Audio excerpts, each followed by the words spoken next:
विकासाला मतदान झालं आहे। माननीय मुख्यमंत्री देवेंद्र फडणवीस यांनी जो ग्रामीण भागाकरता केंद्र सरकार राज्य सरकारच्या योजनेमधून जो विकास होऊ शकतो याबद्दलचा विश्वास आम्ही जनतेमध्ये मांडला। डबल इंजिन सरकारच्या माध्यमातूनच ग्रामीण भागाचे इन्फ्रास्ट्रक्चर बदलू शकतं। जिल्हा परिषदमध्ये ज्या 48 विभागाच्या माध्यमातून योजना येतात आणि DPCच्या माध्यमातून मोठ्या प्रमाणावर जिल्हा परिषदेच्या विकासाला मदत होतं। त्यामुळं साधारण जनतेने विकासाला मतदान केलं आहे आणि म्हणून महाराष्ट्रामध्ये भारतीय जनता पार्टी महायुती ही प्रचंड मोठ्या मताधिक्याने निवडून आली आहे। आमचे अध्यक्ष रवींद्र चव्हाणजी यांच्या मार्गदर्शनाखाली देवेंद्र फडणवीस यांच्या नेतृत्वामध्ये आम्ही या निवडणुका लढल्या। मला वाटतं एक चांगलं यश आम्हाला मिळालं। पवार गट आणि काँग्रेसचं पानिपत झालेलं आहे या निवडणुकीमध्ये। नाही, खरं तर आम्ही वारंवार सांगतो आहे की त्यांनी जो मार्ग निवडला आहे प्रचाराचा प्रसाराचा तो योग्य नाही आहे।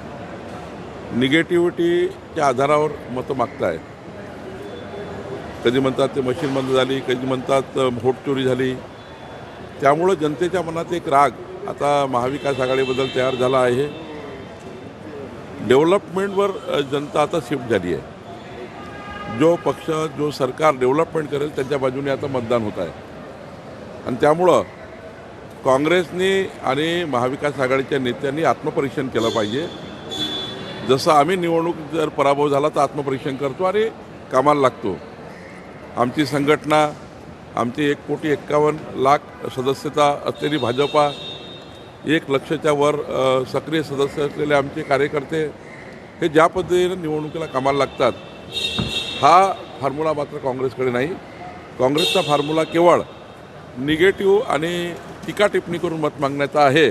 त्यामुळे त्यांची पिछेहाट होत आहे। आपण आत्मपरीक्षण करायला सांगतो। आज काँग्रेसची बैठक आहे की महाविकास आघाडीसोबत आता भविष्यात राहायचं की नाही राहायचं याचा आत्मचिंतन ते करणार। त्यांना अनेक मुद्द्यावर आत्मपरीक्षण करावं लागणार आहे।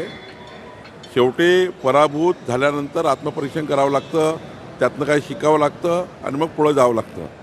काँग्रेस पार्टीत मात्र नेमकं यातनं दूर गेलेली आहे। काँग्रेस पार्टी ही वेगवेगळ्या विषयामध्ये प्रचाराच्या माध्यमातून जो प्रचार लोकांना आवडत नाही, जे मुद्दे लोकांना आवडत नाही, ज्या मुद्द्यावर लोक मत देत नाही असे मुद्दे घेऊन काँग्रेस काम करत आहे। त्यामुळं कुठल्या विषयावर काँग्रेसने आपला अजेंडा सेट केला पाहिजे यावर त्यांचा मला वाटतं चर्चा झाली तर बरं होईल। काल मुख्यमंत्री देवेंद्र फडणवीस दिल्लीत जाऊन आले। उद्या सुनेत्रा पवार दिल्लीत जाऊन मोदी आणि शहा यांची भेट घेणार आहे।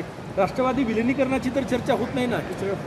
नाही, मला असं वाटतं की माननीय देवेंद्र फडणवीसजी आता येणारा जो महाराष्ट्राचा अर्थसंकल्प आहे, केंद्रातून जो मोठ्या प्रमाणावर राज्याला मदत मिळाली आहे, त्यामुळं मला वाटतं की प्रत्येक वेळी काही जे माननीय मुख्यमंत्री दिल्लीला जातात ते काही राजकीय चर्चा नसतं, काही विकासात्मकही चर्चेला जावं लागतं। आणि सुनेत्रा पवार जे उपमुख्यमंत्री झाल्यानंतर त्यानंतर मोदीजींना आणि माननीय अमित भाईंना निश्चित त्या ठिकाणी उपमुख्यमंत्री झाल्यानंतर त्या सदिच्छा भेट वगैरे घेणार असतात।